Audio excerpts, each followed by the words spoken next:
Alam mo kung ano reality? May mga tao na nagiging successful sa buhay kasi maraming sumusuporta sa kanila. Maraming naniniwala sa kanila.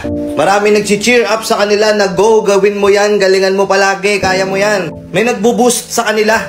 May mga taong nasa paligid nila para suportahan sila. Ang daming ganun. That's one of the reason kaya napakaraming tao nagiging successful. Pero alam nyo kung ano nakakatawa dito? May mga taong nagiging successful dahil dinadown sila. May mga taong nagiging successful kasi walang sumusuporta sa kanila. May mga taong nagiging successful dahil walang naniniwala sa kanila. Na instead na ma-down sila dun sa mga sinasabi ng ibang tao, sa mga negative shit na sinasabi ng mga tao, ginagawa nilang motivation yun para mag-push forward pa. Totoo, di ba? Ikaw na nanonood. Alam ko maraming taong huhusgahan ka. Maraming mga tao na may masasabi sa'yo kahit hindi nila sabihin sa'yo ng direkta. Palihim ka nilang pagkikwentuhan. Palihim ka nilang pagbubulungan. Ayaw nilang umangat ka. Hindi sila naniniwala sa'yo kasi feeling nila yan lang yung kaya mong gawin. But you know what's funny? Yung mga negative shit na yun binabaliktad natin. Yun yung nagdadrive sa atin para mas lalo pa tayong mamotivate sa buhay.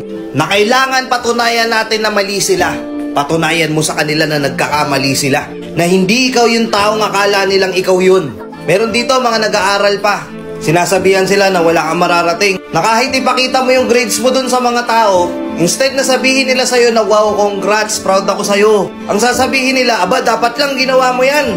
Ano achievement yan? Natural gawin mo yan, nag-aaral ka eh. Masakit na yung mga efforts natin hindi na-appreciate ng iba. Pero minsan hindi natin napapansin sa sarili natin na yun yung nagdadrive sa atin. Yun yung nagpupush sa atin para mas patunayan pa natin sa kanila na hindi lang tayo ganun. Naaangat pa tayo. Kasi meron dito, gusto nilang patunayan sa sarili nila at gusto nilang ipamukha sa mga tao na nagkakamali sila. Na kaya kitang lagpasan. Lahat ng pangmamaliit mo sa akin noon, lahat ng pamamata mo sa akin noon, lahat ng panjudge mo sa akin noon, kaya kitang lampasan.